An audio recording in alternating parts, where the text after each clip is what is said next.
Everyone has a number they're chasing, a number that feels like the line between drowning and breathing. For most people starting out, that number is $10,000. Not because it makes you rich, because it makes you safe. It's the difference between a flat tire being an inconvenience and a flat tire being a crisis. It's the difference between taking a risk on yourself and being too scared to move. $10,000 changes the way you think, the way you decide, the way you carry yourself. And most people have no idea how close they actually are to it. So, here's exactly how you get there. First, let's talk about why most people never hit it. It's not because they don't make enough money. The median American household income is over $56,000 a year. That's $4,600 a month. And yet, 60% of Americans couldn't cover a $1,000 emergency without borrowing. The money is coming in, it's just leaving faster than it arrives. That's not an income problem, that's a system problem. And you can fix a system problem. Here's the first thing that has to happen before anything else. You need to know your number, not a vague sense of it, the actual number. What comes in every month, what goes out every month, and what the gap is. Most people are genuinely shocked when they do this for the first time.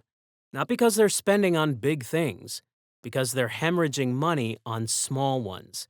The subscriptions they forgot about, the food they threw away, the it's only $12 purchases that happen 6 times a week.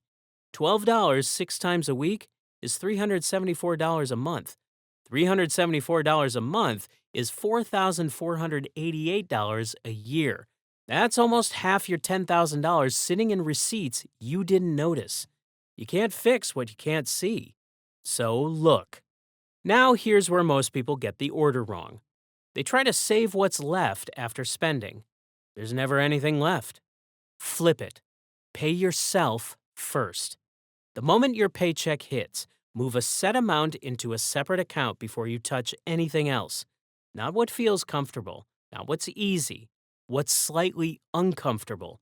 Because slightly uncomfortable is where progress lives. Even $200 a month hits $10,000 in under 4.5 years. $400 a month gets you there in just over two. $600 a month, and you're there in under a year and a half. The number isn't as far as it feels. The problem is most people never automate the behavior. They rely on willpower instead of systems. And willpower always loses eventually. Let's talk about the account, because this matters more than people realize. Your $10,000 goal does not belong in your checking account. Not where your rent comes from, not where your debit card pulls, not where you can see it every time you open your banking app and think about what you could do with it. Put it somewhere slightly out of reach. A high yield savings account right now is paying somewhere between 4 and 5% annually. That's not investing, that's just parking money smarter. On $5,000 sitting in a high yield account at 4.5%, you're earning roughly $225 a year doing absolutely nothing. Meanwhile, the average traditional savings account is paying 0.45%. Same money, same effort, 10 times less return. The account you choose is a decision that costs you nothing and pays you anyway. Make the right one. Here's where the timeline actually accelerates. Cutting expenses gets you started, but increasing income is what really breaks the ceiling. And most people dramatically underestimate how many options they have to do that. The gig economy isn't glamorous, but it's real. The average DoorDash driver makes between $15 and $25 an hour depending on market and hours. 10 extra hours a week at $20 an hour is $800 a month. $800 a month on top of your current savings rate. Do that for 6 months, and you've added nearly $5,000 to your timeline without changing your primary job at all. Freelancing a skill you already have, writing, design, video editing, bookkeeping, social media, can generate $500 to $2,000 a month depending on how serious you get. Selling things you own but don't use. The average American household has an estimated $3,000 to $7,000 worth of unused items sitting in closets, garages, and storage units right now. That's not clutter. That's a head start. Now, let's talk about the enemy lifestyle creep. You get a raise, you upgrade something, the raise disappears. You pick up a side hustle, you start spending more because you feel like you're making more, the side hustle disappears. This is the single biggest reason people stay stuck. Not because they aren't trying, because every time they create more runway, they burn it. The rule during the $10,000 sprint is simple. Any extra money goes to the goal, not a better version of your current life. Better life comes after. Right now, you're building the foundation. You can't decorate a house that doesn't have walls yet. Here's something nobody talks about the psychological wall around $2,500. Most people who try to save $10,000 quit somewhere between $2,000 and $3,000. Not because they ran out of money, because the goal still feels impossibly far and the sacrifice feels very immediate. This is where you need a different way to look at it. Break it into four $2,500 milestones. Celebrate each one like it's a win, because it is. Research on goal behavior consistently shows that visible progress is what sustains motivation. You're not saving $10,000. You're saving $2,500, then doing it again 3 more times. That's a completely different mental task, and it's the one that actually works.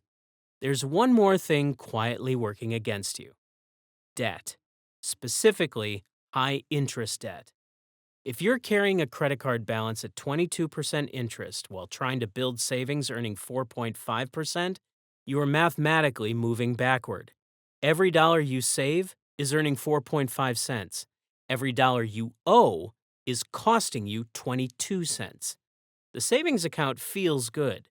The debt payoff doesn't have a progress bar you can screenshot. But the math doesn't care about feelings. If you have high interest debt, attack it in parallel with your savings goal, or ahead of it, depending on the rate. Don't ignore it while building a savings account that can't outrun it. That's not a plan, that's a leak in the boat you're trying to sail. So, what does the actual path look like? Month 1, you audit everything. You find the leaks. You open a high yield savings account. You set up an automatic transfer for whatever you can make uncomfortable but survivable. Month 2, you identify one income increase, a shift picked up, something sold, a skill offered, anything that adds $200 to $500 without requiring a career change. Month 3 onward, you don't touch it. You watch it grow. You hit $2,500 and you acknowledge it. Then you go again. That's it.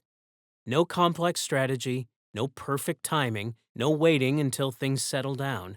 Things never settle down. You just start inside the chaos and build anyway. Here's what $10,000 actually buys you. Not a vacation, not a car, options. The ability to say no to something that's wrong for you because you have runway.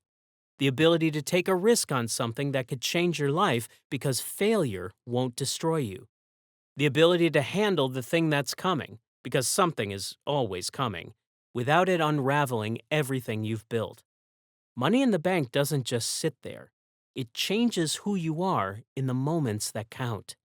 The first $10,000 is the hardest. Not because the math is brutal, because the habits aren't built yet. Once they are, the next $10,000 comes faster. Then, faster again. The first one is the one that proves that you can. And that proof is worth more than the money. So start. Not next month, not after the holidays, not when things slow down. Today. Even if it's $50. Even if it's $20. Because the version of you with $10,000 in the bank didn't get there by waiting for the right time. They got there by starting before they were ready. Just like you're about to.